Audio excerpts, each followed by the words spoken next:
Happy Bungie Day, Guardians. Today is July the 7th, 2023. My name's Danfinity, and welcome to Destiny Digest.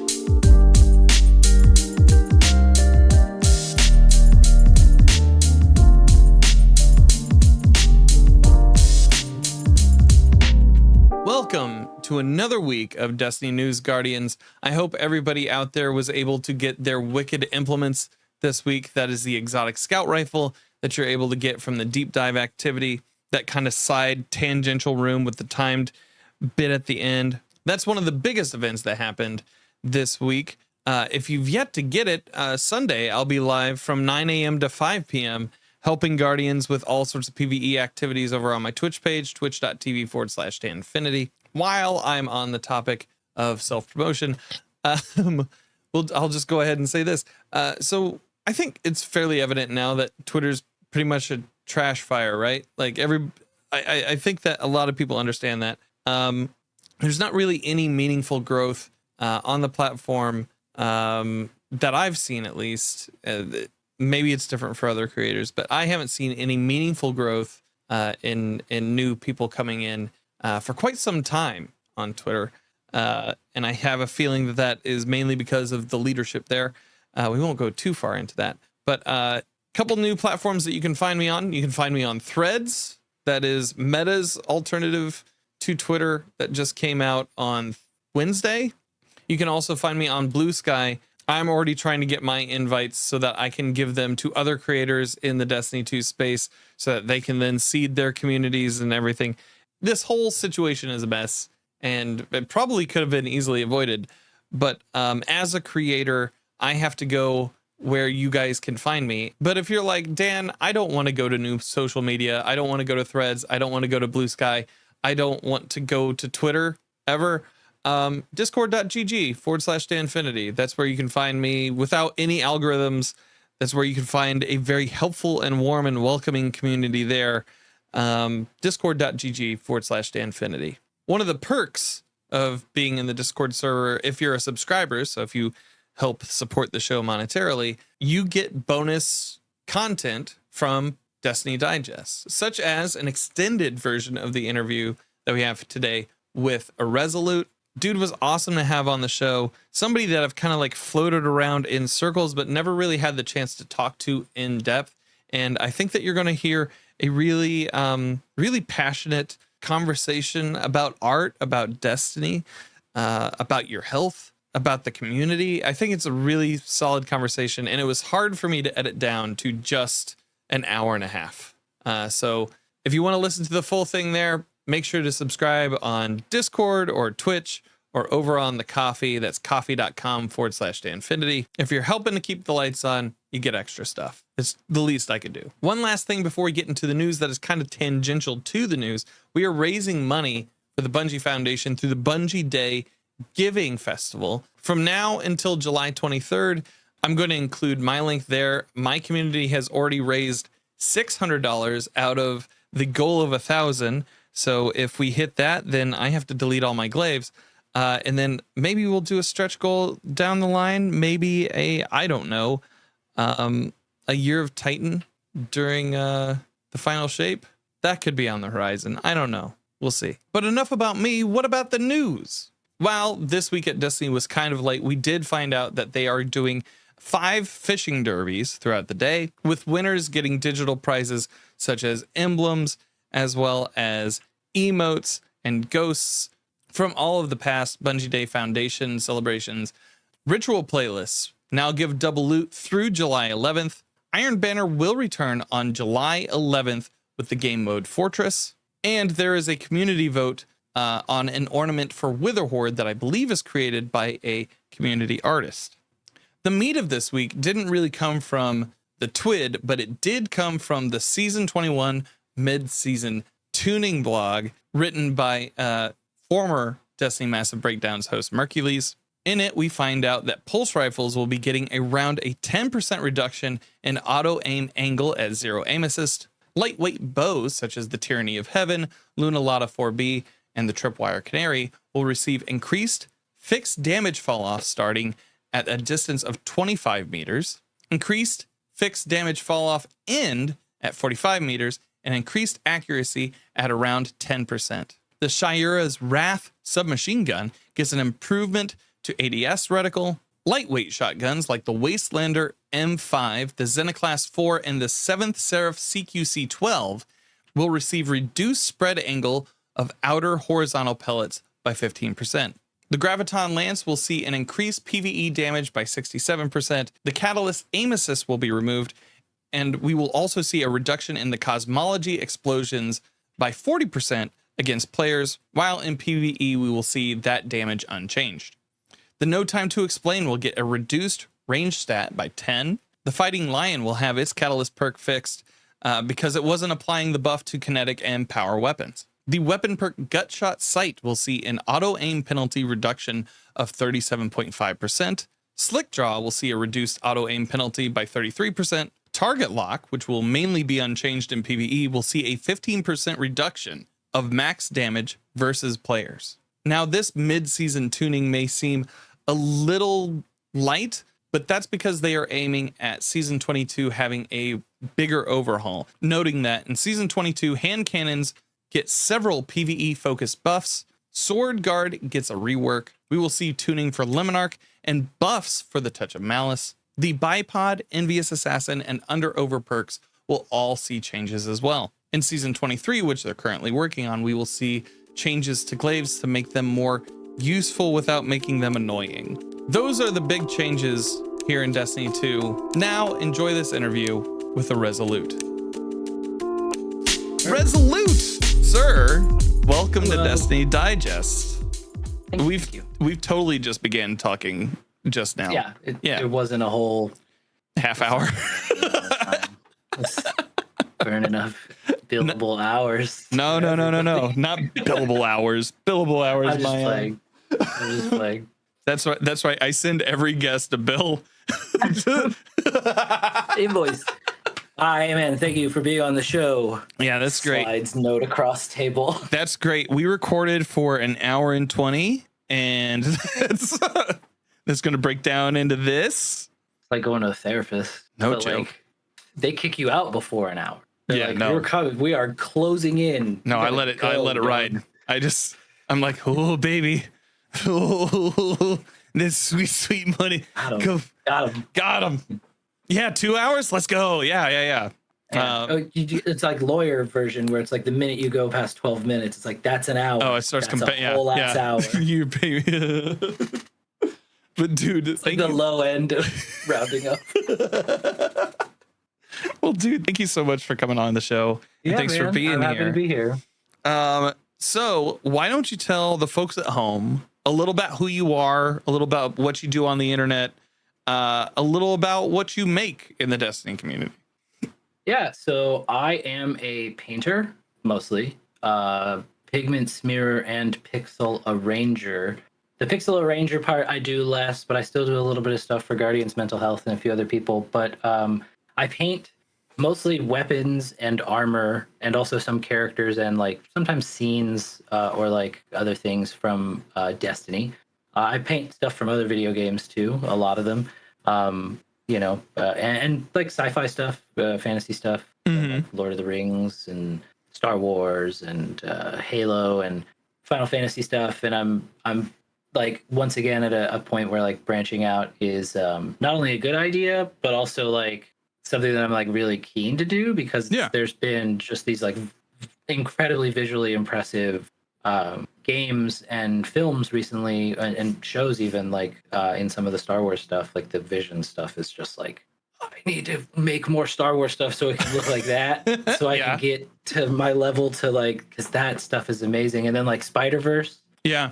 Like that is, and like I've been following the main character designer for that worked on the film, Christopher Anka, who did actually a Destiny comic, at least the cover and the first issue of the Anna Bray comic, actually. So Chris Anka, and he used to do these really like just on Instagram, like these really amazing. I think the first thing I found was with a friend of mine looking through their work at the time, and it was like Gambit and Rogue gender swapped, and I was like, this is super cool. Like what an interesting like take on these characters. And then he did so many things. He did the most of the second series of the Runaways, which was a Marvel comic during like the phase when they like I'm kicked the familiar. comics code Yeah. out. Right, like when they did the like, yeah, it was when they had the guy who did Blame do a Wolverine comic and stuff like that. Yeah. And that's when they introduced X-23. It's an amazing era of Marvel comics. Like before they blew up on the cinematic universe, and they were just like trying all this super wild stuff and getting all these guest artists in. But yeah, so there's, I was like making a list earlier today of stuff I want to do. I want to do like Lilith from Diablo, Nezarec. I need to do, it's like I've had an idea for it and it's like sketched, but it's not becoming a painting yet. Zavala for Lance, because like that's such a huge thing. That dude is such an inspiration and such a cool like part of the community. But yeah, a bunch of different things. I want to do another Ace of Spades. I want to do like the Master Sword from Zelda, because that game's amazing too. Yeah. And also then, in the lexicon lately. Oh god, it's so good, dude. It is wild how good that game is. It's actually wild, like because the one of the last things that I'm trying to do some work in is like the new Final Fantasy, because that game is like, that is one of the most Final Fantasy-esque games, but also not a Final Fantasy game. It is wild how like well they managed it. I started a New Game Plus last night. I was replaying, and I realized there's a character in like the first mess hall in the beginning of the game whose title, when you look at him, is Spoony Bard, and that's a reference to the Final Fantasy IV, Final Fantasy II in the US, and it's a reference to this character named Edward, and he's like sitting there with a little tiny lute, and he's like, I'm playing a song in Final Fantasy. It's like, hey, and then they did it such a cool like interpretation of like twisting through this weird like Game of Thrones lens.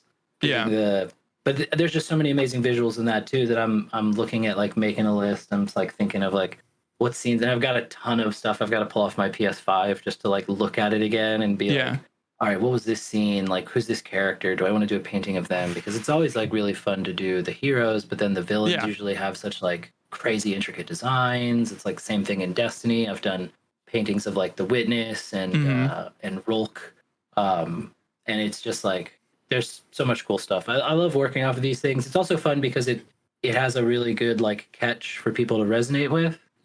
People who like, I've done weapons that people have commissioned because it's their favorite weapon. I've done weapons for some of the people that have worked on the game because it was like, that's one that I made and put in the game. Right. Like, so a friend commissioned me a gift for a friend who's a developer there, and what they had commissioned me for was just his favorite. And then he saw that and was like, can you do one that I did? Can you do this one, please? Yeah. And I was like, sure, man. Like, yeah, that's awesome. I'll definitely make you that one too. And that's how I did Monte Carlo and Forerunner. Oh, incredible. Such a cool gun. Dude. Yeah. Like I've got long answer. Yeah. Hey, long answers are good. I've got I've got your artwork pulled up here, and like it is very expressive, and it is very like some aspects of it, like when I'm looking at Regreen Target right now. Yeah, like sure. That's got, I just moved that. Say what? It was in this room. It was in this room? It was in this room. I just moved it the other day. But like that has some like graffiti elements to it, and like so like your art style, we talked a little bit about this before the show when we're talking about like mixed media. What got you started creating art in mixed media? Like what drew you to that medium? Such an easy answer. It's literally like the first way I started painting. In high school, I had a teacher who I had for already a year and a half. And then like halfway through my sophomore year in high school, my visual art teacher, a lady named Leslie Casey, passed away maybe like 10 or 15 years ago. She was super awesome. We didn't really keep in touch, but like she was a huge influence on me. And she was like immediately after like a year and a half, she was like, just do whatever you want. Just try this stuff. Like, I'm going to open this room that you've never walked into in this classroom area. This room has all of the supplies. Just pick the kind of thing you want to make. And I picked painting stuff immediately. I picked stretcher bars and canvas and a staple gun. And I went out and I just made a little frame. It was probably like a foot and a half by like a foot, something like that. Yeah. And then I started trying with other stuff too. Like I started sewing through cardboard, paper to cardboard, and painting on that, and like started gluing stuff together. and then she got new equipment the next year. We got these 2 big printing presses, and she was like, "Do you want to learn how to use these?" And I was like, "I want to learn how to use those." Yeah. And so I learned how to do like sort of duplication stuff where I could do a design and then make a print of it with like just like a hard needle on plastic, right? Or like using a gouge. And I've cut my hand so many times actually using those gouges and stuff. But like I could make copies of the things I wanted to do. And it sort of like rolled into, I was immediately like, while I was 15, 16, 17 years old, making paintings out of other things, combining materials, and then also making digital versions of those, because we even had like, we had a class, this was like 1998 or something like that. We had a class that was just called computer graphics. And it was just like, all right. It was like the wrestling coach was the computer graphics teacher because he knew how to use Photoshop to like make flyers and posters. And so they taught us how to use Photoshop. And then the computers also had like Illustrator. And then there was like a second class that had like a little 3D, you know, you could actually, it was like very rudimentary because, this was like 1990. Yeah. Software probably from like 1996. Turn of the century. Right? Like being used by kids in a public school in 1998. And so it was really interesting. And I got to start glomming all of that stuff together. And then there's also this like the third heat was, I grew up in like the Washington, D.C. area, and more accurately, the Northern Virginia area around like McLean and Tyson's Corner, which is where the largest hub of like the internet on the East Coast exists. Yeah. And there's these huge, like through the places I lived in, Herndon and Reston and stuff like that, they just had like these trunk lines that did every huge business that was out there. And most of the hosting, like original internet hosting, was actually on the East Coast before it started spreading out and became like a huge thing. And very much like Homer Simpson, like, right? Like I lived near the nuclear plant. Like I got a job just like working on internet. Yeah. Like, so I like knew how to like build networks and do basic IT stuff. And then I went to art school, and I like all of that stuff snapped together. And I like starting in like the early 90s, I was making websites on like GeoCities and Zoom.com and stuff like that. Angel Fire. Oh yeah, Angel Fire for sure. I am almost certain I had an Angel Fire page, right? And this was even when I would put art up, I had a scanner, and so I would scan it and I would put it online and be like, these are like 15 drawings I did, you know. And I couldn't get paintings onto the internet at the time the same way, and it was like a huge challenge up until recently. But you know, now you can just put whatever you want up. Before it was like a heavy lift to scan 20 documents, format them, put them in a grid, and like put them on a web page and show them to people.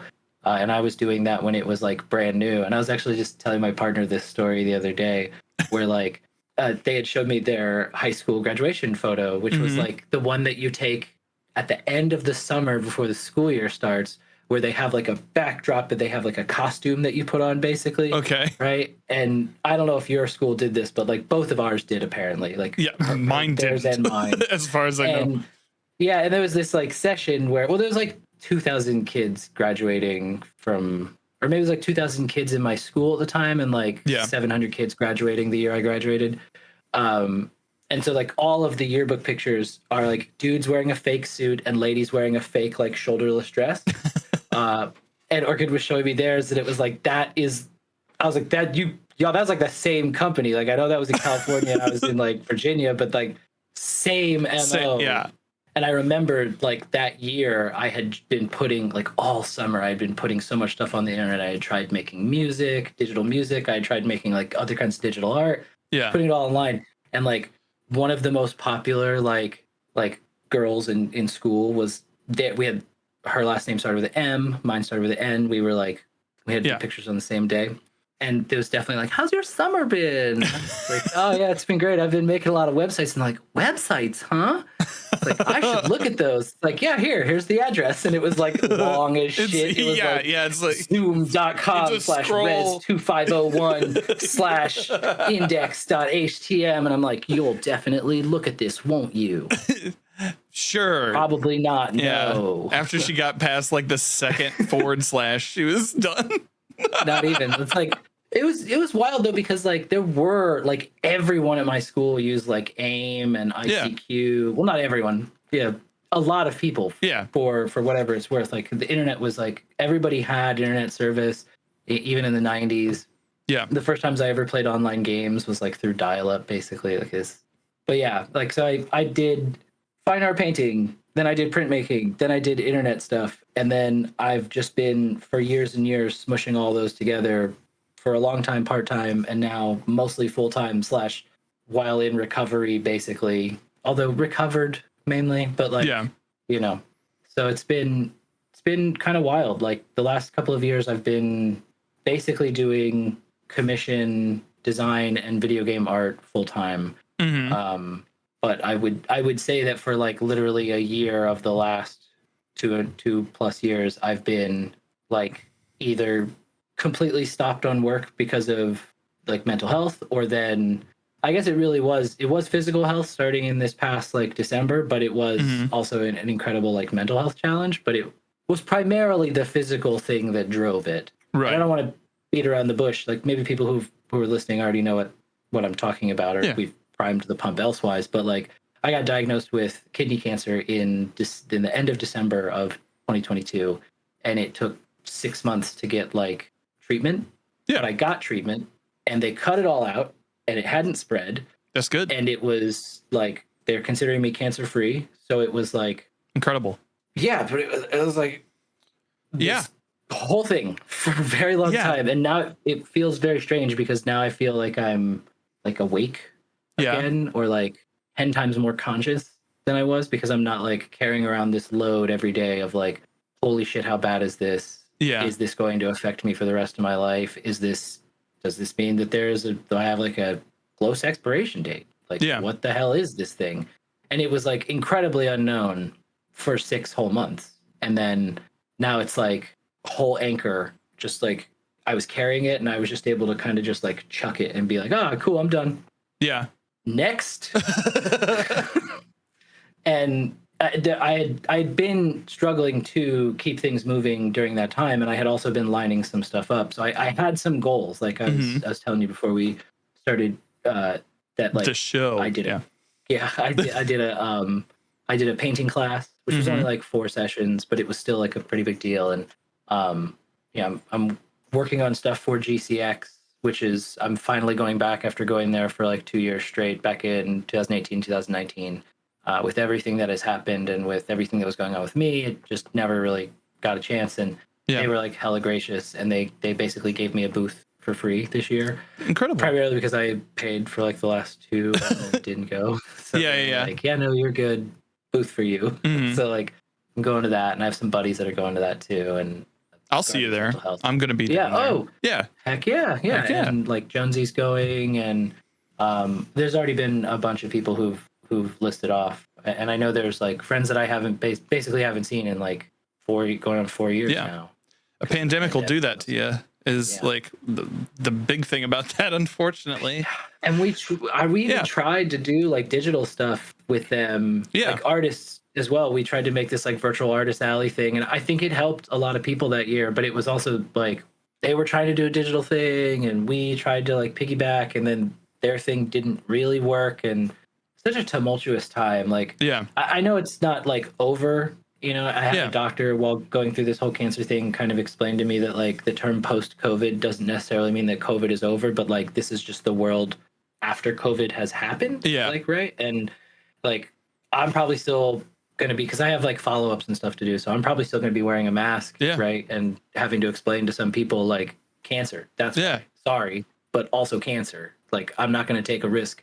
I'm not going to take a risk of having the disease that makes you so that you can't taste pizza anymore. Yeah. Like ever happen to me. Yeah. If I can help it. but also I'm not going to take a risk while I might still have to have treatment, because like I'm cancer free, right? But I have to go do more tests in just a couple months.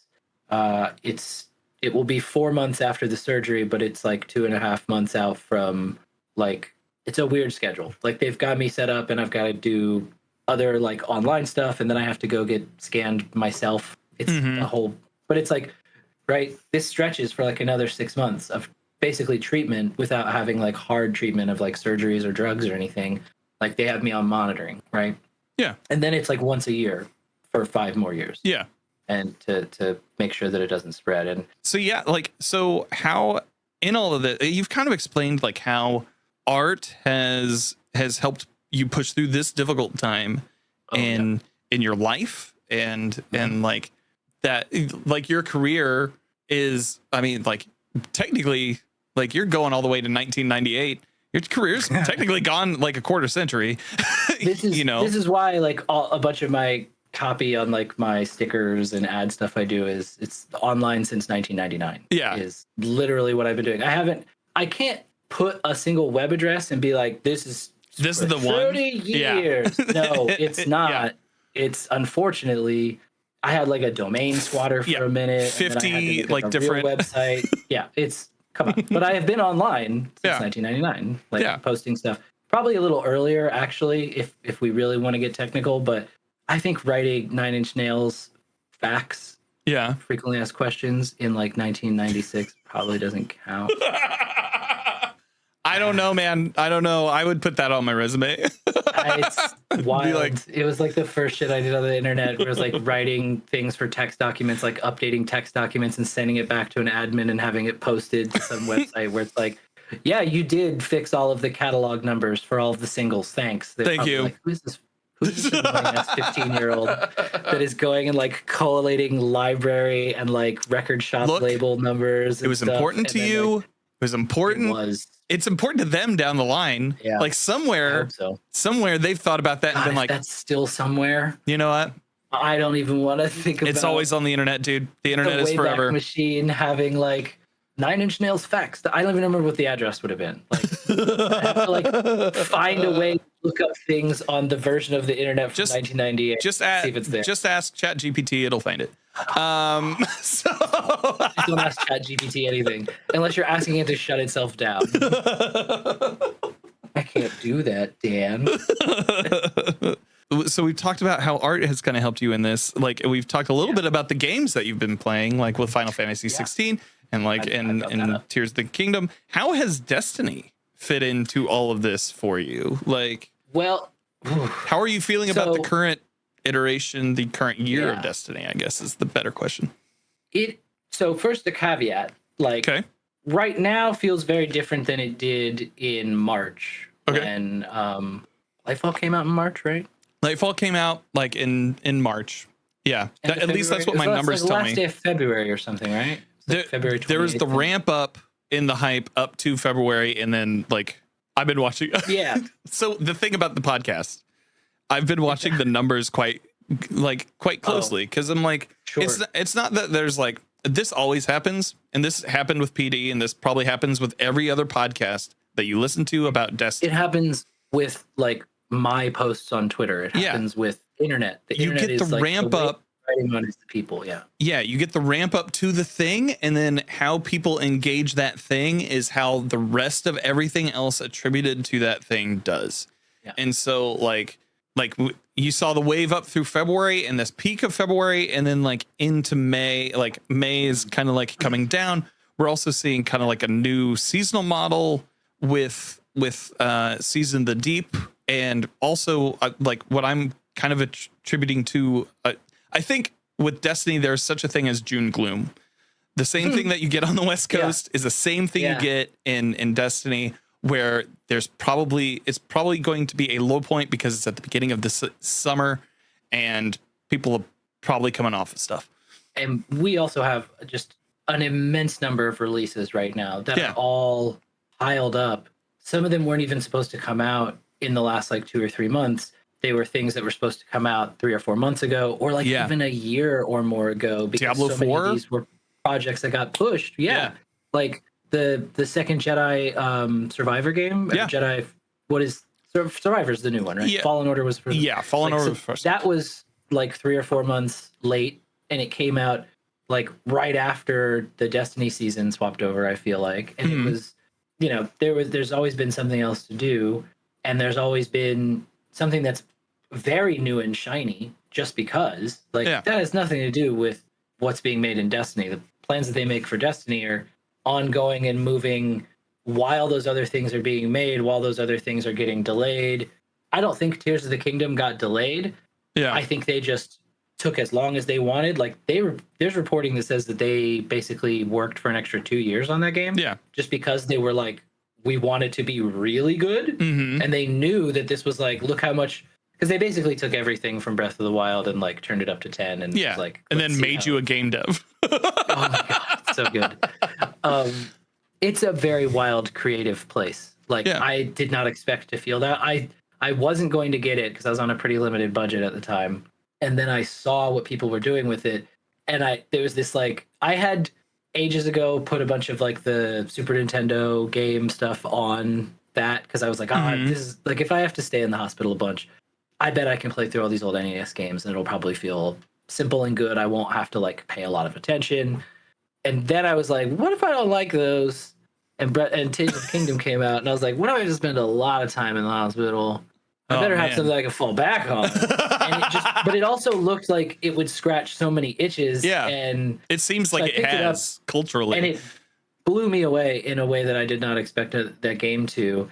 But you were talking about Destiny and how like the seasonal model had been changing and where I was in it. I think in March I was like super hype because I was ready for a new release. Mm-hmm. I was very interested in the mechanical stuff they were adding, the Guardian ranks and the build stuff. And I have, since they added it, loved crafting. Crafting is like my favorite thing they've put in the game.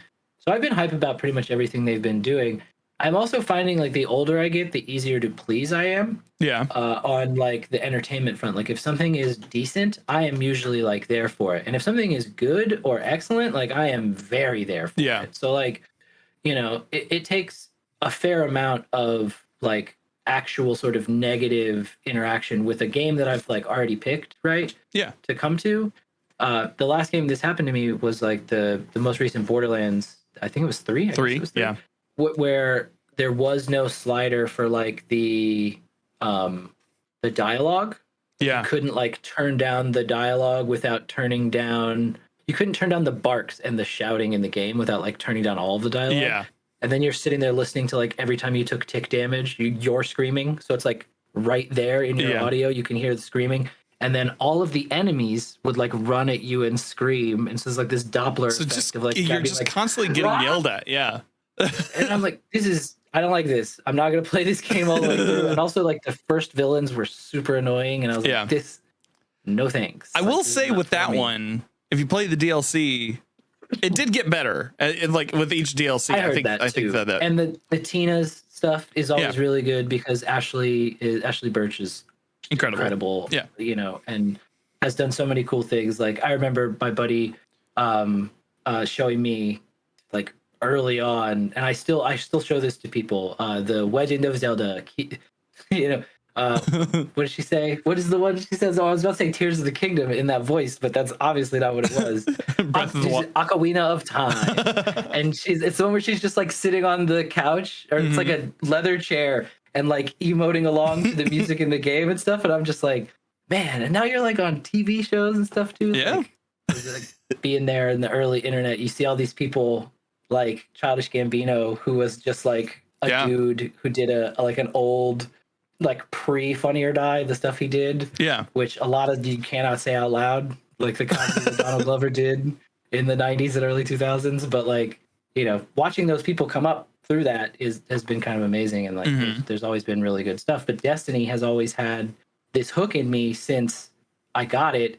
And I would say like within like a year or two of playing it, I was thinking about making art from it. But I was in this place where it just like I wasn't really making anything, and so nothing like came out from that. But it all kind of built up and built up and built up, and these ideas were like turning into something that I was trying to come up like with not, I wouldn't say product, but like I was trying to produce something out of it, right? Like I was trying to render something out of those, like the way I was being inspired by like the look of the world or the shape of the weapons. And that was the thing that actually hit me the most, is like there was just this idea in my head of the gun that I used all the time in D1, which was the Mighty Multi-Tool, with like, it was sitting on a canvas and it had like yellow underneath it that sort of signified it's an exotic weapon.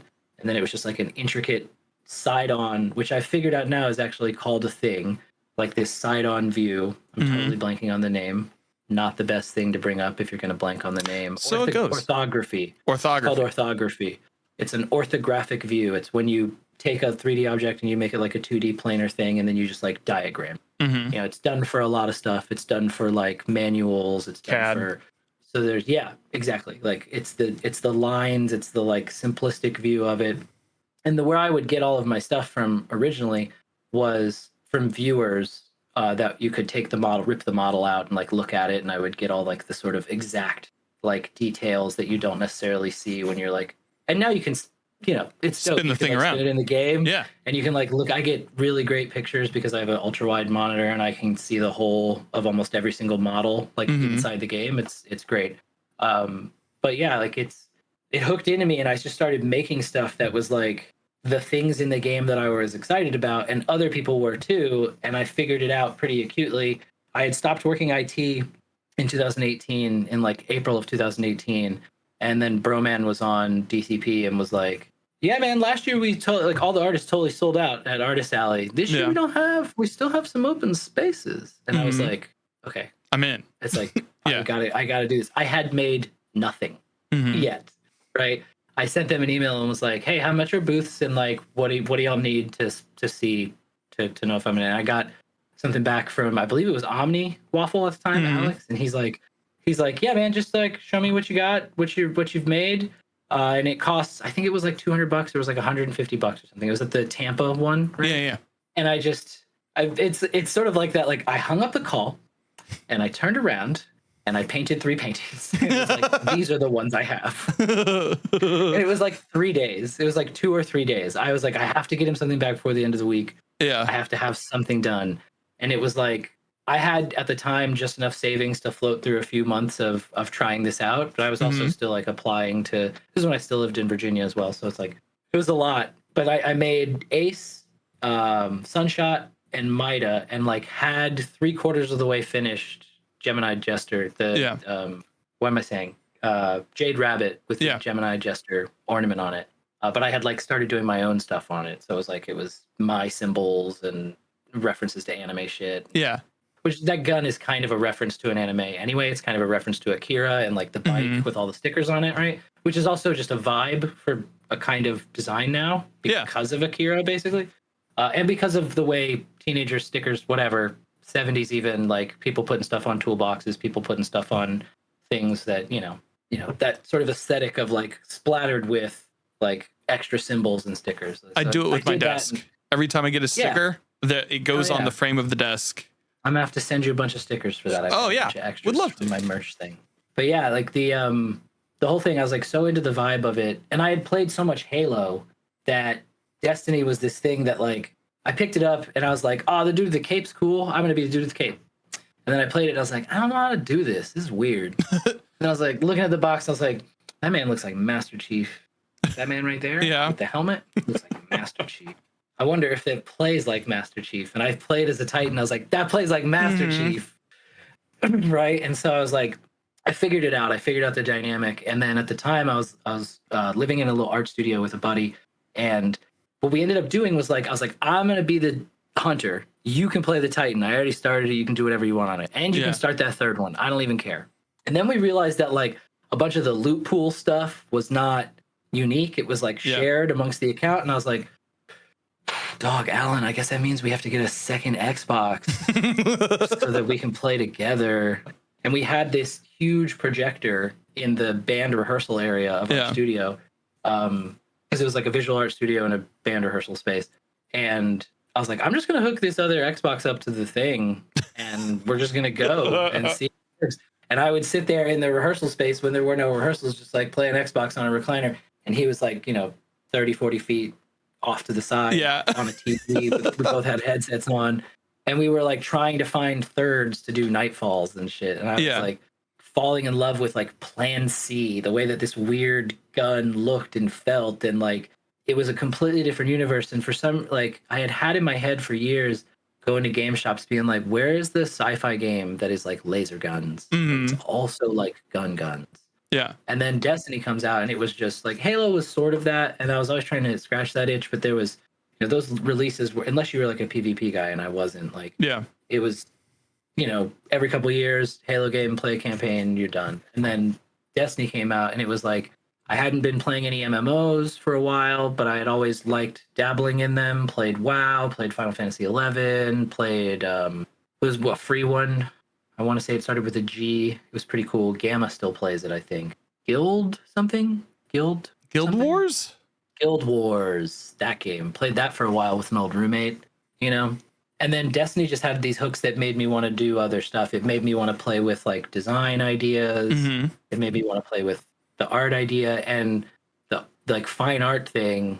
There's this Calvin and Hobbes comic where he says like Calvin and Hobbes are like looking at a thing, and he's like, this is a comic book. It's considered low art, you know, it's because it's infantile, whatever. I don't have it memorized. I should have it memorized. I should have it tattooed on my body for as much as I think about it. But like, and then it's basically sort of Watterson doing a commentary on like Liechtenstein and fine art and pop art. He's basically like having through the lens of Calvin and Hobbes talking about it. He's like, what about this one? This is a painting of a comic book. And he's like, but it's this, it's, you know, facile, it's low art because of this, it's high art because it's this. And like, that's just kind of what I wanted to do, is I wanted to take the stuff from Destiny and almost anachronistically be like, look at this, it's a painting of just a gun from a video game.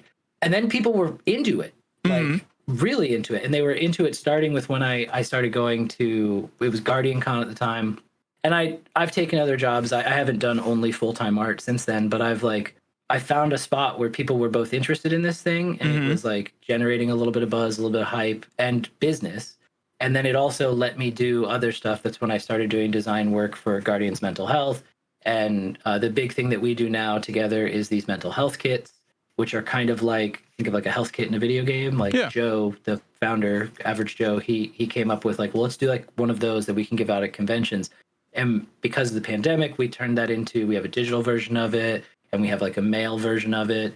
And, you know, I've done that, got to do some work for blueberries.gg. And I do like loot tables for them, which is pretty cool. And then also been doing, and hopefully I'll get to continue doing something with them, because the whole network hasn't ended, but I was doing stuff with Massive Breakdowns. I was doing, partly because I was like, I think it's because of Weapon Guy, right? And like, they were like a weapon show, and I had gravitated to them because I've always, since the first Iron Banner in D1, I've been trying to get better at PvP, and it's been a really long, slow slog. Now I am a positive KD player in every playlist except Tiles. Okay.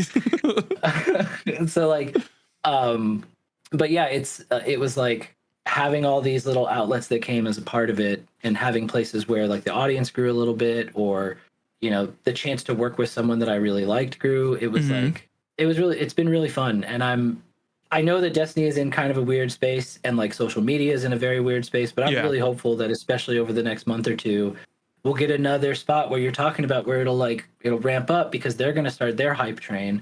And there's going to be, you know, other new releases will have been out for a while. People will have rolled credits on like cool stuff that they wanted to finish, and they'll come back to their main, right? They'll come back to the online game they like to play, which happens a lot, I think, with MMOs. Like I did a little bit of moderation on an MMO once that like showed that the way people like came and went, and like I think it's interesting. Like the seasonal model for me for Destiny actually, I think, is really fun and works really well, because there's always at least something at the beginning of each season that like I want to chase, that leaves me a reason to log in.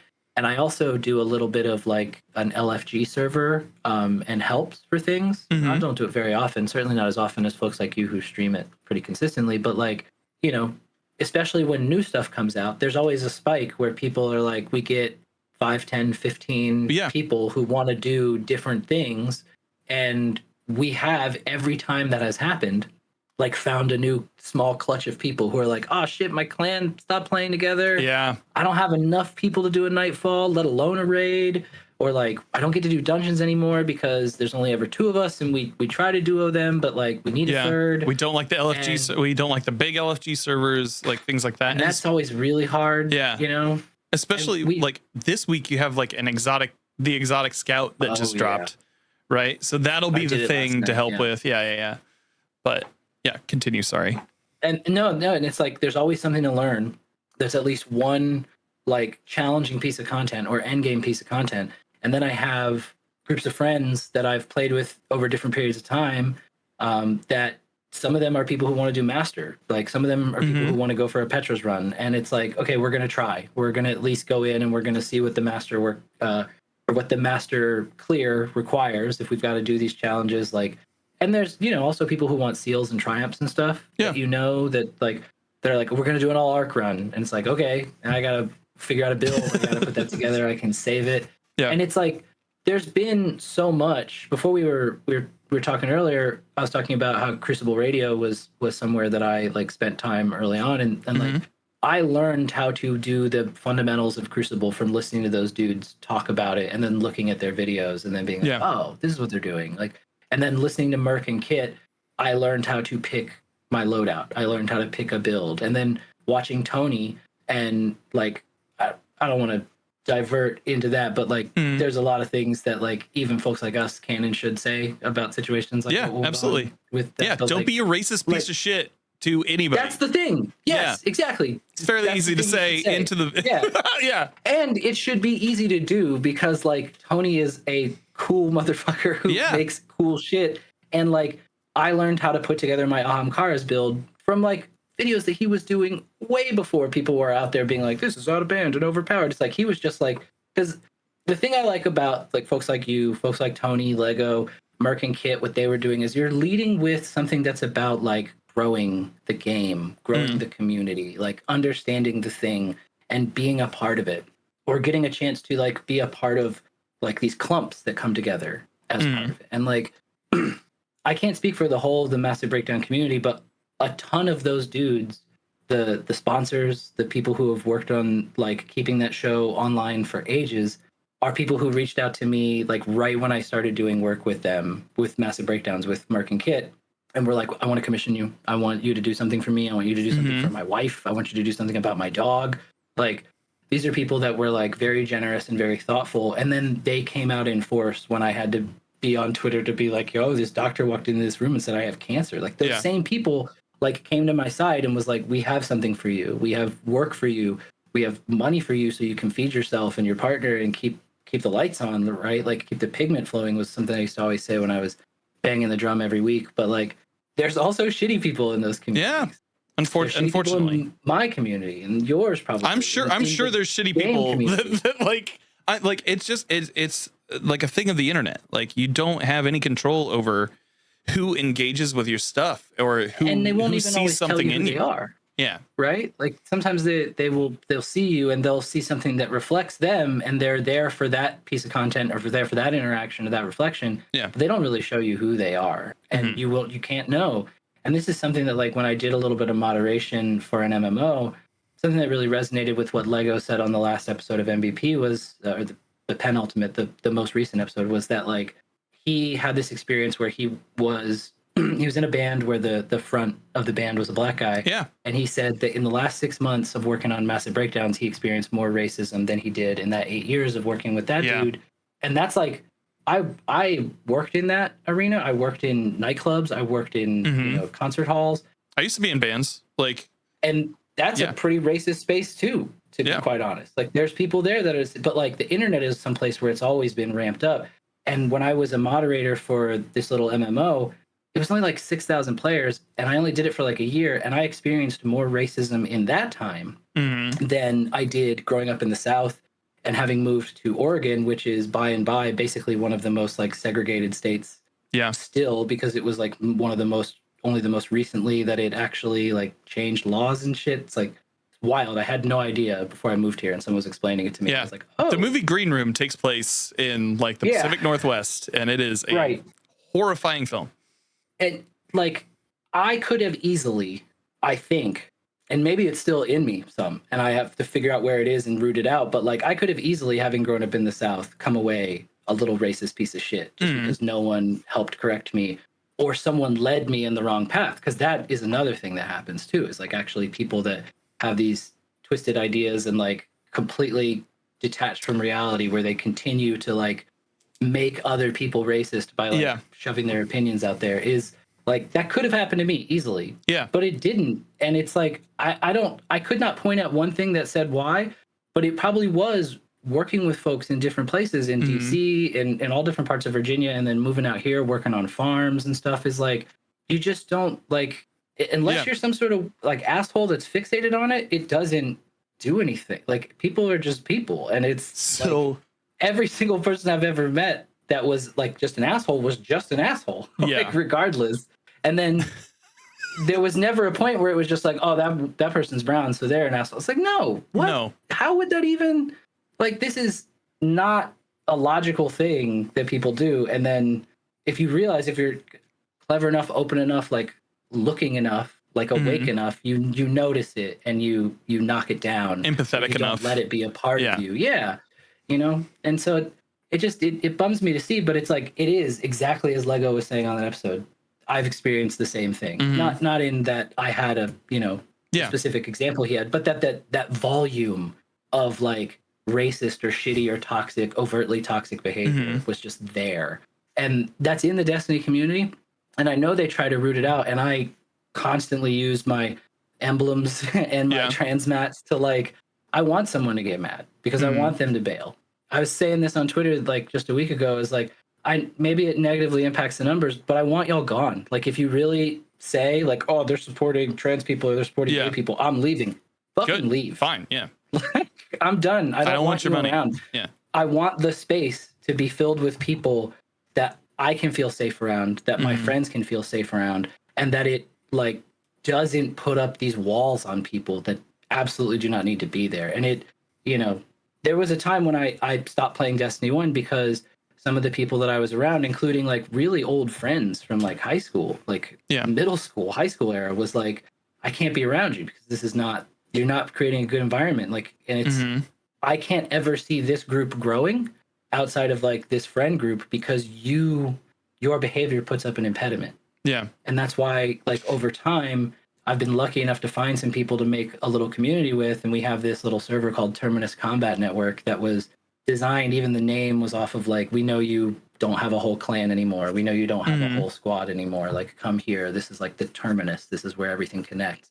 Yeah. And it's, you know, we work hard to keep that space safe because there's people in there who I want to hang out with and I want them to feel safe. I want them to come back. And that is like paramount importance. And that goes for even like little things where it's like people step out of line from like rules violations and then like behavior to like actually like, you're not welcome here if you're transphobic. You're not welcome here if you're homophobic. You're not welcome here if you're racist. Like, we do not put up with that shit. We do not put up with misogyny. Like, we even try to adjust folks' language like a little bit at least, where it's like, these words that you're using, you don't notice, like, you're not noticing it's hitting people, but it's hitting people. So like, we need you to stop doing that. Right. Like, and it works. And we've got like 200-300 people in this server now that, you know, like I said, it's only like 15, 20, 25 people that are pretty constant. But every time we hit a release, every time we hit a new season, you get a every flux. time there's new craftables, we get a chunk of people that were like, I didn't have anybody. Like, I didn't have a group. And that keeps me going too. Like, I was talking with a buddy last night and he's like, there's just nothing I want to grind for. And I'm like, in the new exotic mission, like, yeah, man, I don't know. Like, I really want this gun. I'm going to find it. Like I made this LFG server. 2 people responded when I was like, does anybody want to do the exotic mission? Yeah. I went and got all the fish hooks, the blades. Yeah. You know, like, so. Yeah, man. So, yeah. So, like, a couple of things. So, are you a fan of the band AJJ? What does it stand for? They used to be called Andrew Jackson Jihad. And then then they changed their name to AJJ because they had fans in the Middle East who like were like, hey, it's not cool to have jihad like just on my shirt. And this word means something. Yeah. And so they're like, oh, okay, yeah. Okay, so we'll change our name. So they changed their name to AJJ. They put out an album this year. During the pandemic, they put out an album called Good Luck, Everybody. which was probably my favorite. Like the cover is a take on Neil Young's On a Beach. Oh, okay. But it's all illustrated, and it's them on a beach where the Cadillac that he drove in on is like the sand is up past the wheel, and they're looking at a tidal wave coming in, and underneath it is like a Trump rally. And like that, I'm looking at it. This looks dope. That album came out in early 2020, like January 2020, and then the world shut down in March. But every song on that album is so prescient of like the time. Like there's a song called No Justice, No Peace, No Hope, which like later on you find like reflects very much what happened in the May of that year. The Body Terror song, I'm So Sorry That You Have to Have a Body. And just it was so prescient and of the time that it was the one album that kind of kept me sane that year. I have to dig into that later. Yeah. It's funny that you bring up a record, and I love that you did, because I've now written it down and I'm going to find out about it. But like a friend recently invited me to join a record club. Yeah. And it's like that kind of picking apart things. Like there was a record that we listened to that did the exact same thing that you're talking about. And we're talking about it in the discussion, and like we're talking about the timing of it and the contents of it. And it was interesting because the person had like picked it as a reflection that they let me go first, like when they added me to the club. And so I picked this old hip hop record that was a very like summer ass record. And I was like, we're going to listen to Black Alicious. We're going to listen to A to G. Yeah. And y'all are going to love it. It's going to slap. They're going to have a lot of fun. And then we got into it, and these guys had all these really interesting comments about how like vanilla it was, and how the way he was presenting this like old sound was in this way to conform to letting like white college kids listen to the record, buy the record. And I was like, damn. And they played this other record, or the next thing we went into was just this like perfect response. Yeah. And it hit all these timings of like, this one came out in 2021 and it was about this and it had this in it. And it's like, I think people, not to start like a high horse for either of us to jump up onto here, but like, I think what people got to recognize is like artists like this, you work hard enough, you reach a certain level, you can make a piece that is prescient because you're already tapped in, you're already paying attention. And the thing that art does, music, theater, film, visual art, design, all of it can do is present you that thing back really strongly and let you connect to it again, or let you understand it, or let you examine it slowly. And give some context to something that maybe didn't exist before. Cover is beautiful. And like looking at the cover of this record and thinking like, I want to see what else is going on in here. Yeah. I want to know, what is with the animal? Like, I want to know like, every piece of it. Is this crow dropping a burrito? Like, what is his deal? So there's also there's also a so the album that they just released, because they just released a new one. It has a song on there called Moon Valley High, and it turns out that the lead singer's mom and the guy who was the QAnon shaman, that guy's mom. God. That they were friends and they used to get high together. Buffalo head guy, with the hat and the no shirt and the standing at the podium. They didn't know each other, but they could have known each other because their moms used to get high together, and then they had a falling out. And so the question that you had earlier about like what would I have been, so like wild, like who would I have been had these connections been through? That's the exact scenario of that song. That's so wild. It also has one of my favorite lines in it. Is like, get a load of this guy. He looks like Jamiroquai. he used to go to your high school, Moon Valley High. He lived a couple of miles from you. That's very fun, dude. Oh man, Jamiroquai. That's a reference you'd get because you're totally. Well, also, no, I mean, I don't know how much you know. I think I've been very vocal about this, so I'm sure you've seen it because as we were talking before the show, it's like we've never really had a conversation out loud, but we've interacted and crossed so many times throughout other Destiny stuff. Is like I'm always throwing up all these other things. You're throwing up all these other things of like this is a piece of culture I'm interested in. This is like an opinion I have, and like it is just so perfect that we have all of these little like. How do I say it? Like a moment bomb of like the minute you get close enough to it, it's like this proximity thing that sets off, and you realize as it opens up that like, oh, we're connected in all these other ways, all these other pieces like line up in these really nice ways. And it's I'm not trying to like call out Tony a bunch, but whatever. Like physics puts up. His name is Ill Physics. He's like interested in physics and science and astronomy and stuff. And it's like he always puts up this content that I love, which is just like stuff about astronomy and wait, which is the good one? Astronomy is the good one. Real stars. Astrology is CoStar app, which I pay way too much attention to. Yeah, like getting that stuff is like one of the ways that me and my partner initially connected was they taught at college. They taught astronomy and like space stuff, and that's something that I'm interested in. And like so we connected over that a little bit, and we mostly connected over Destiny, but it was like it's one of those things where it's like as the moments unfold and you realize like, oh, like this is great, like we're connected through this thing and this thing and this thing, and it's like, you know, that I find that to be something that I mentioned previously is like I find that to be a really telling thing about folks in the Destiny community or in any community. The Destiny community is just one that I'm like neck deep in right now. Yeah, same. Right? Is like there are people who like show you who they are and you can tell, and it's like I'm not gonna with them, but like then people show you who they are and you're like, oh, these folks, this is the one, they're like me, like my people. We're the same. Yeah.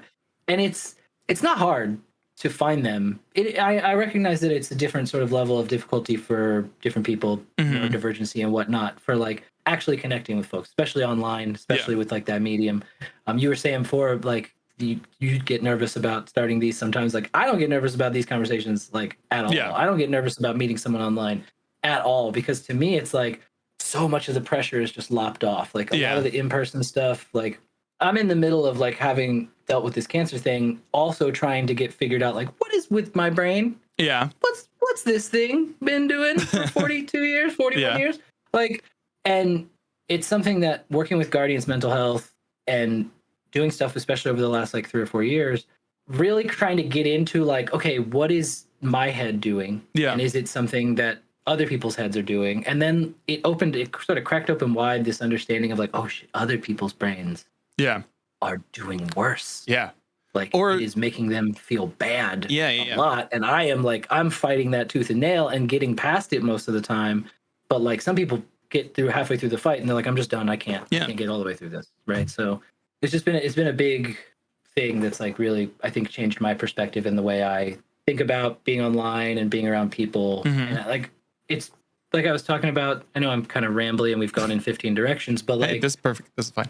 The LFG server that I help run is about being cool with those folks so they can have a good time. Yeah. And it's also about people who are very sort of neurotypical and spend a lot of time on that server and hang out together anyway. But like there is a very particular thing that we have tried to do, which is to make it so that pretty much anybody can come there and work through if they need to in a safe space. Like I'm not great with people on being on microphone. I'm not great with call outs. I'm not great with learning this raid. Like when 4 of you are talking, I'm like, it's buzzing in my head. Right. Yeah. So like, so we try to make those work, and we try to like use every time that the content fluxes up and like has another group that comes in, has more people, has more activity. We try to use that. And like, am I an old man who is about to shout at a cloud a little bit? Like people do not know how good they have for online games. Like it is still really hard to make them work at all.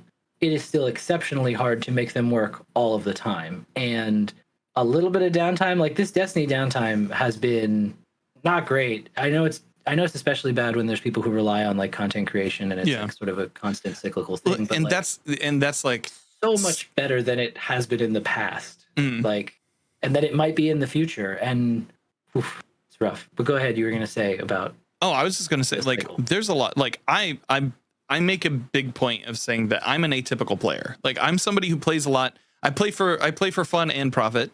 And I, like part of it is like helping people understand the game and helping people to like find a space, find a space where they can like get along with somebody long enough to complete something. I think that's, and I guess like another part of that is like to exhibit like how I'd want to see, or like what I'd want to see in the community. And I'm not always perfect at it, but like, you know, nobody is. But as an atypical player, I think that it's hard. And at some points it's hard to kind of rein in that point of view of like, hey, so like I've been playing this game since like after the first month of like Destiny. I've been playing it, and it's something where when something changes, it feels minuscule rather than on like the broad tapestry, a huge change or a huge push forward, unless you have like some sort of like ground swelling thing, such as, you know, we have loadouts now in Destiny or like the new mod systems and things along those lines. Like the big expansions versus like the week to week versus even like the quarterly, like seasonal changes. Yeah. You know, and there's increments, there's chunks of things. And so like I'm noticing myself in that role being more like, okay, there's not really a lot here for me to do. Like without the pinnacle grind, the loop feels a little thin for me. But then I'm like, well, the pinnacle grind is just an artificial treadmill to keep you playing every day. So like, I actually didn't like it, so I'm glad it's going. Yeah, see, like, and like you have that too. But like, because I always hit it the first season, and then it's like, why are you gonna make me do 10? Like, did I not prove? Did I not prove how am I not good enough for you, Daddy? Like that kind of thing. Yeah. Has this blade not been honed? Exactly. So like it is hard for me in that space to like kind of go back to ground zero, like not ground zero, but like the first block, the first step, and like see the mountain from that base, you know. And so until you can't go back in time either. Well, right? Like, but there is something you can do, and it's might be something that I suggest to people, like when you're feeling like you're running out of stuff to do, is so this past weekend on Sunday there were a swath of errors. One of them being Weasel, and I believe, what was the other one? It was a weird one. There's Weasel errors. Excuse me. There was a weird one like over the last week. I remember somebody being like, "What is cockatiel or something?" It was chicken. It was a chicken error. So on Sunday, the game was getting hit by Weasel and chicken errors. I was getting Weasel error, and so I was like, Sunday is my big day to stream. I was like it, and Weasel, when I looked it up, is like connected to crossplay or cross save. So I was like, well, all right, well, I'll just disconnect cross save and maybe it'll work. And so I went in to try to disconnect everything, and I couldn't because I did the crime of purchasing silver on the PlayStation, and you can't disconnect when you purchase silver for like 90 days or something like that. Yeah, that's something that I found out. So it was like, okay, well then, damn it, I'm screwed, man. I can't play Destiny at all. I can't help anybody. This is kind of like bumming me out. And so then they were like, then somebody in chat was like, well, I think it's account based. So I was like, oh, so if I start a PlayStation account right now, and which I will have access to all of the DLC and all of the the base game and all of the DLC, I won't have the seasons. I probably won't have the dungeon keys. Right. If I go back through and just play it from base, what is that? Right? What is that experience like? And sure. Over the past few months, you like leading up to Lightfall, you probably saw larger creators do the same thing as like a look at how bad this experience is, right? But like, we at Blueberries, we did a new player guide. Yeah, and I didn't do a Blueberry account for myself, or I shouldn't say I didn't do like a new account for myself. But I talked to people who had recently, and I looked up a bunch of stuff about it. And me and Rick went through the whole of like, what are the things that we think are the most important? And it wasn't just like the game teaches you a bunch, right? Which I'm sure you've noticed, but it was I've examined that recently too. Yeah, but so not as a like directly. Directly as a player, I was like, oh, there's a ton of shit here, and a lot that people need to understand before like they get in like into the game. And so it was like going back to that first step. But with all the knowledge of like what's on the mountain, it's like, oh, okay, I can see why people would be overwhelmed by this. I can see like, like maybe you might know a path up, but it's still pretty far. Yeah, like, exactly. It's a lot of steps. It's a lot of hills in between. Yeah. So that was something that gave me a little bit more context recently for the game. Yeah. I like Season of the Deep. I feel like this week I feel satisfied by the season, but we're like in week 7. and I'm like the accumulation of everything is great. Yeah. Like I kind of wish they threw it all at the beginning and then let you figure it, but I don't know.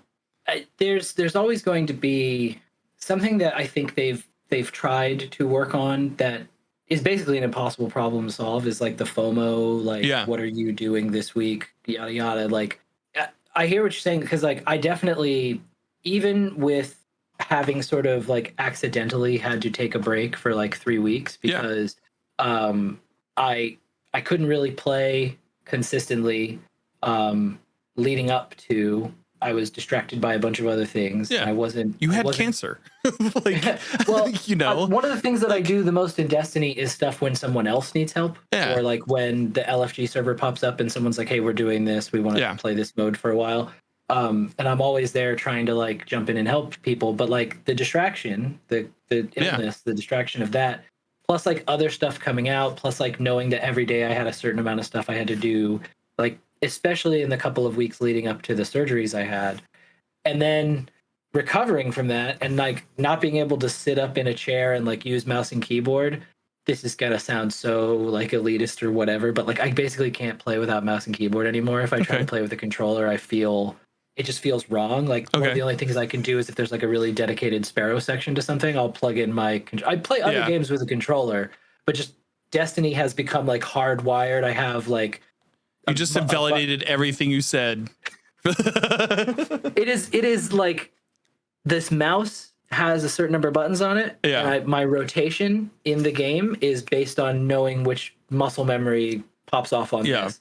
Like the keyboard and like the whole, like I've got like a 10 keyless, and it's like the amount of space I need. And like everything is so precisely tuned that I just like, I try to play with a controller and I'm like, I can't buttons. Yeah.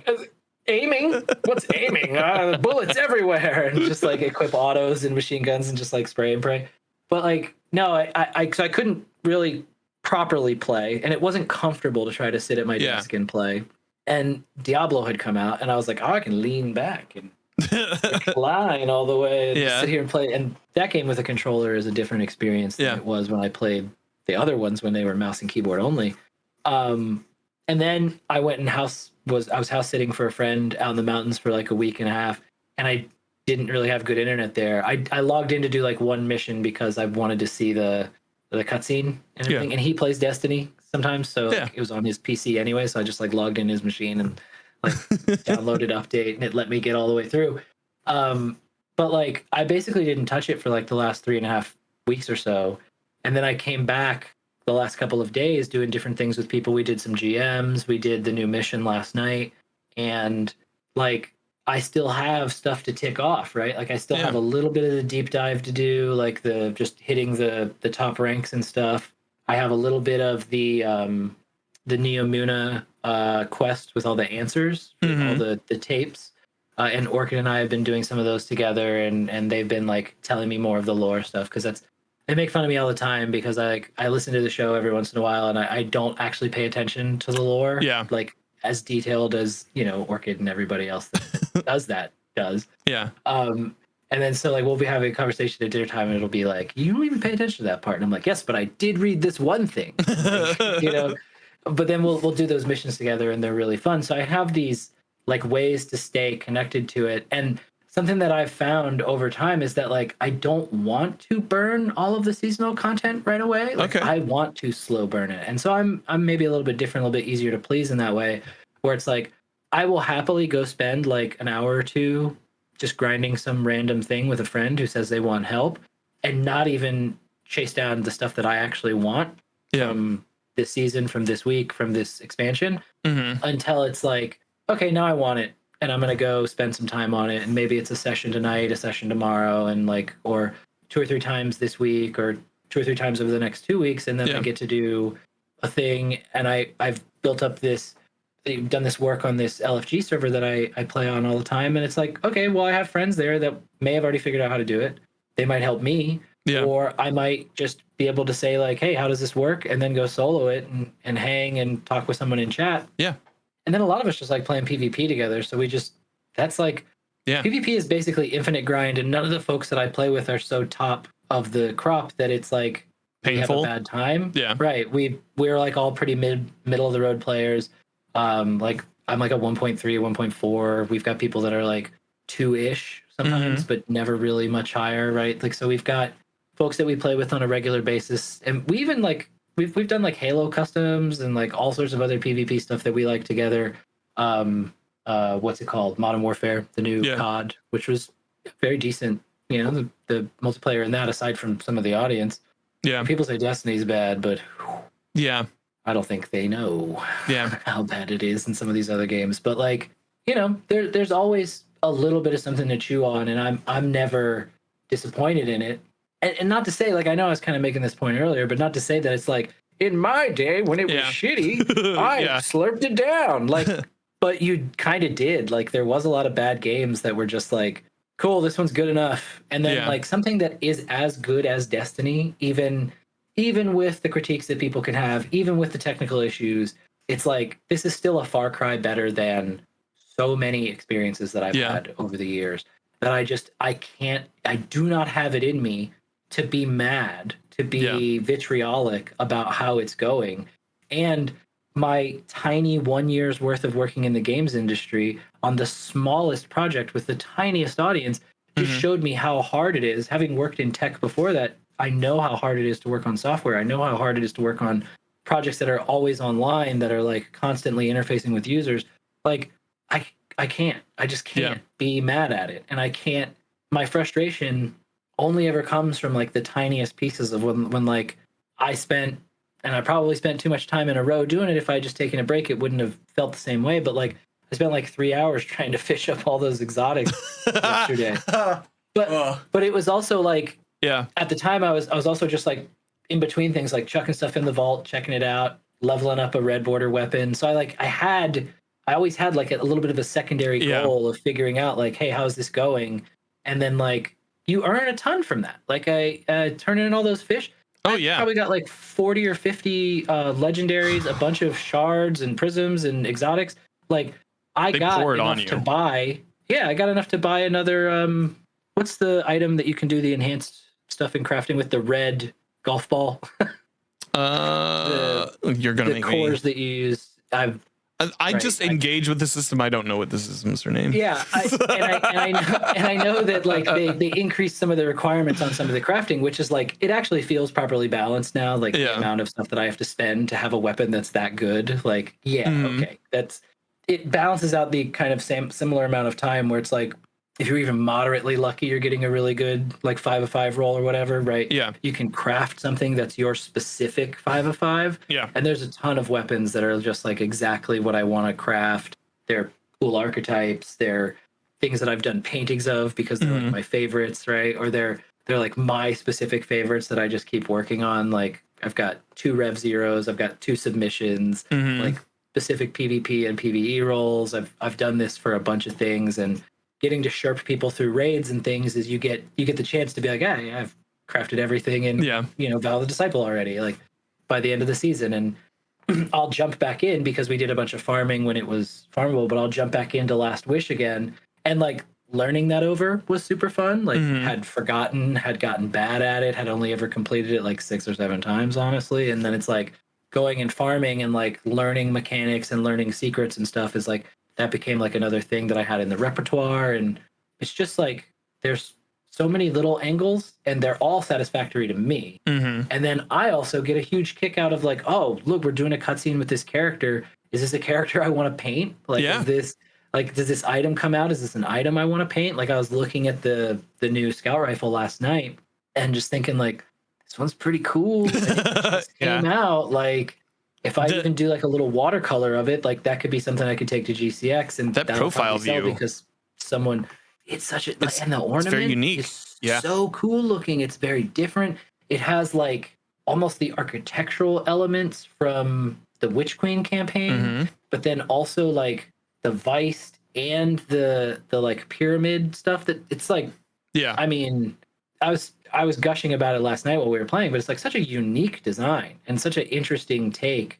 And they've done this with a bunch of stuff lately, and I've just been like, I'm doing revision 0, which is going to be my St. Jude / like fundraiser raffle thing that I'm going to do at GCX. So that one's going to be like, people can buy a ticket, and then all of that money is just going to go directly into a donation to St. Jude. And the last 2 years I was there, I was able to just literally go over to their table and be like, hey, I have a bunch of cash. Can I give you this? And they were like, yes. Like, cool. Here's the Here it fishbowl. is. Like, yeah. Is there some sort of like donation form? And they're like, yeah, totally. And then like I have this really great pin. It's like a little magnetic pin that came from St. Jude that was for like donating like $700 the first year and like incredible $1,000 the second. So it's like I'm gonna get a chance to do that again. I think a lot of people are going to be stoked to go because it's been so closed off and it's been so difficult. And normal or not, people are, people definitely want to like see each other, and there's friends that I want to see. So like, hopefully all this stuff will come together, and the fun I've been having in the game will be able to be something I can transmute into artwork. Yeah. Because there are a lot of really like inspirational parts of it. And, there's people may or may not have liked the campaign, the characters, or some of the tone, but like there are people who like it, and there will be people who want to interact with this stuff that you must see this as well. Yeah. People who want to interact with the show, people want to interact with your streams because they are still excited. Yeah. And like those people deserve to have, their cup filled as well, as much as we can, especially because they're out there holding the cup out and they're like, give me a little. Can I get a little? Yeah, just a little sip, please. Some more, governor. Sort of. So, like, I guess my final question before we wrap this up. This has been great, by the way. Thank you so much for your time and like for hanging out with me. So, what is like one thing that you want people to take away from your art when they're like, if there's one takeaway from your art, be it with Destiny or any other pop art thing, pop cultural entity, like what is it that you would want them to walk away with the feeling of?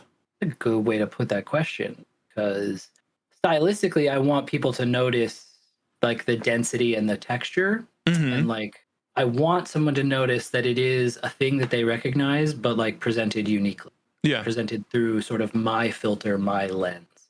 But what they take from it, man, it could be a lot of things, because the nature of referential art is you're working with an extra axis of like how connected is the person to this reference. Like, for example, if I do something that's like Star Wars, right? And I want to do a painting of Darth Vader. I want to do a painting of Darth Vader because he looks cool, not because he's like chief space Nazi, right? Yeah. Like I want someone to come away with like, oh, I love Star Wars because I saw this with my family when I was a kid, and I was scared of Darth Vader, but then it was like, oh, what an interesting villain. Because like, for example, I did for Massive Breakdown for their for the Star Wars show for Beneath Twin Suns, we had this idea of doing like a sort of comic book cover for like an After Dark, right? Yeah. And what we ended up doing was like making something that we still haven't used at all, but like I feel like if they ever do we're gonna get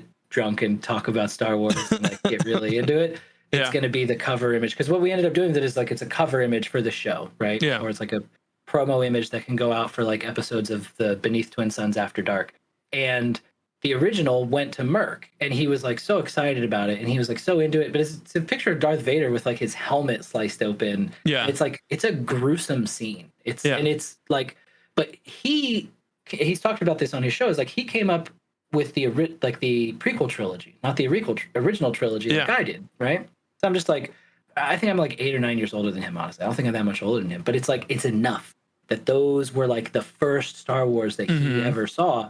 And it's like, it's the same thing when someone likes a piece of my Destiny art, when someone likes a piece of my Final Fantasy art, or something from Legend of Zelda, something from Halo, something from like some obscure sci-fi book that you've never heard of, something that's like inspired by Wipeout, which is like, not to tie it all the way back around, but it's like that's a game that influenced Destiny pretty heavily. Was like this weird space racing car, like very graphic, very dynamic. That's where we get Sparrows from. That's where we got SRL. Was like it's Wipeout through and through. And it's like these connections that people notice and have and make between these things, that extra axis is like something that I find really fun to play in, and really fun to find spots where someone is like, even if it's an implement of destruction, if it's a weapon from a video game, it's like someone can be like, my cousin used that in his loadouts all the time, and we lost him last year, and I just want to see this and remember these good times we had. I want to see this and remember the time when I saw the original prequel trilogy with my family, because now I do this show about it and I get to talk about what it means for like Anakin to have become Darth Vader. And there's this piece that's about Anakin and Darth Vader at the same time that comes from an episode of something that's connected to this thing, and we're connected because of this other thing. And like, I want those connections to be strong, and I want people to be happy with them and proud of them in a way that, like that Calvin and Hobbes strip, they can be like, this is high art. Like, it is a reference to a game, but it is still, to me, like an important thing to me, the creator, important thing to the viewer who purchases it or who commissions it. You know, like I did a Telesto piece that someone picked up afterward because it was like something that they had identified with Telesto as part of the game and as part of like their game developer. So they were like interested in the way that Destiny did, you know, financially and mechanically and technically.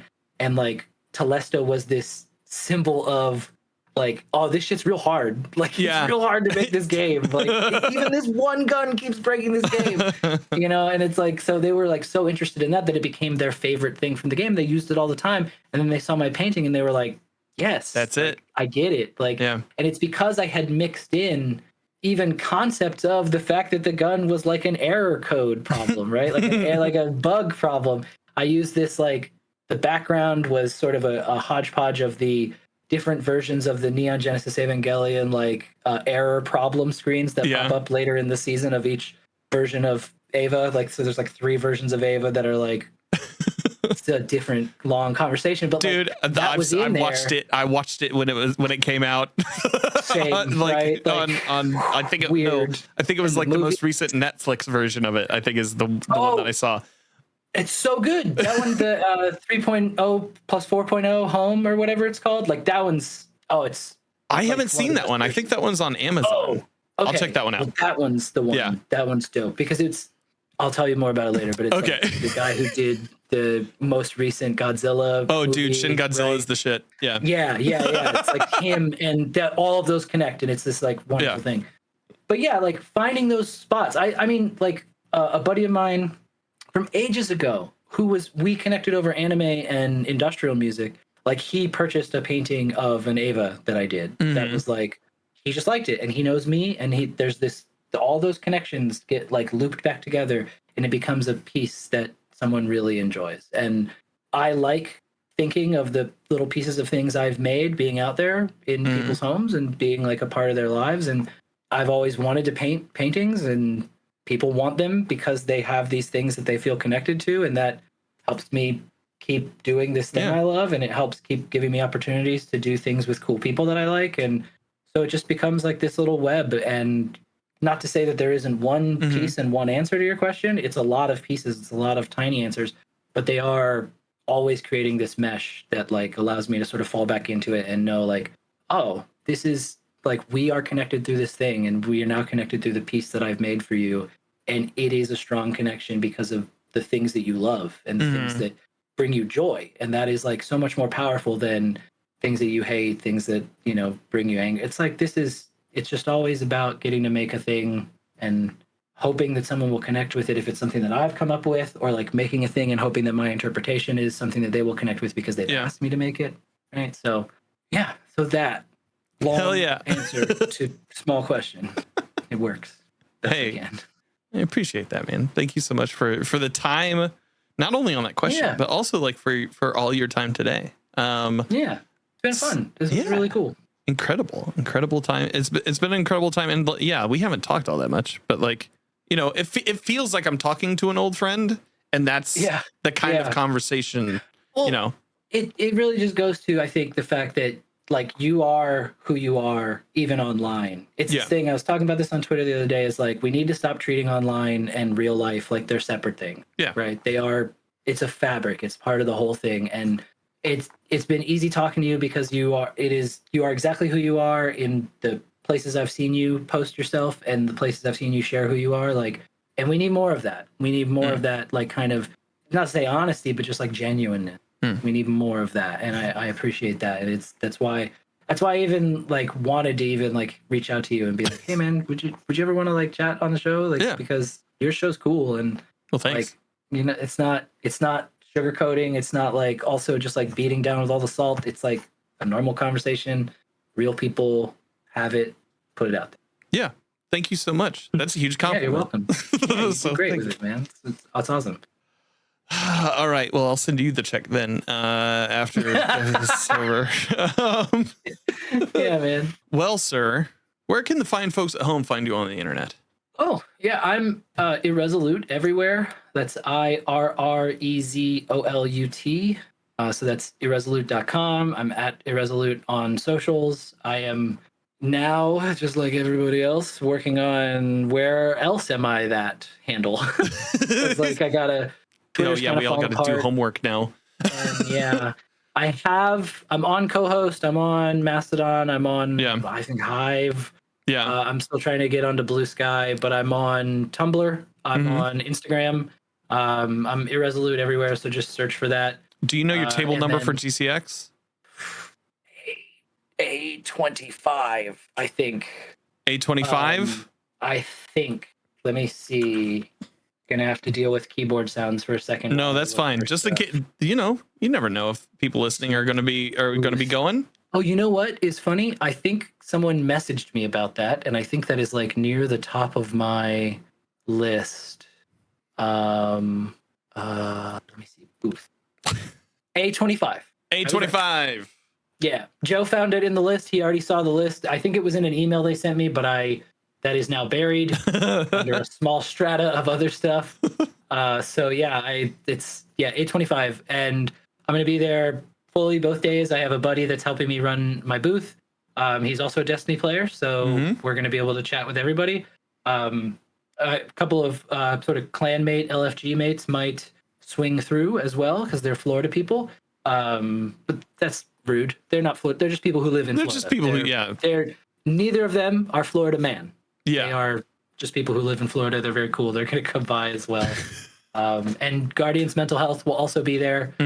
So Joe and Matt will be helping with my booth. I'll be helping with their booth. We'll be running around trying to have fun. So I look forward to seeing you and anybody else who wants to stop by. And I'm going to have prints. I'm going to have a bunch of original paintings. And like I said, I'm going to be doing a raffle. I think it's just going to be the same as it was the last 2 years I was there. $5 for a ticket. One ticket. I'm just going to pull them at the end of the second day before we finish up, and somebody gets a free painting, or not free. It's $5, right, or however many tickets you buy.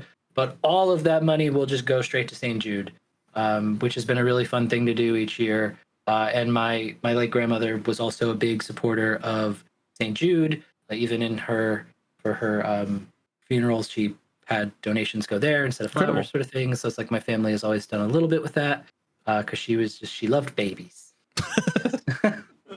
So, but I think it's cool to make sure that people are covered with that sort of medical treatment because I know how hard it is and it sucks. And even a little bit for people, especially when it's something challenging like what St. Jude does, like it's always a good place to put your money, is someplace that helps and helps make sure that other people are good constantly, because it is a research hospital. It is all about making sure that treatment can be done effectively for especially children. So that's a huge deal. And I'm glad that of all the bad things that happens around gaming, there's always been this constant fundraising and for kids and for sick kids. It's going back to like when Penny Arcade was originally doing their stuff, like all the way to now. And so it's a legacy that I'm happy to be even a small part of. So. Hell yeah, man. Thank you so much for being on the show. Cheers. Thanks, Dan, for having me, Dan. My name's Danfinity. You can find me on Twitter and Instagram and the TikTok at Danfinity, where the eyes are else. You can also find me on Twitch 4 days a week, helping Guardians with in-game activities. If you'd like to support the show, remember to rate and review on your podcast platform of choice. Anything you say helps us in the algorithms. And if you'd like to give a few bucks a month, head on over to coffee.com/Danfinity. That is ko-fi.com/Danfinity. Give a couple bucks, help keep the lights on. Thank you so much for listening. Happy Bungie Day, Guardians, and I hope you find what you're grinding for.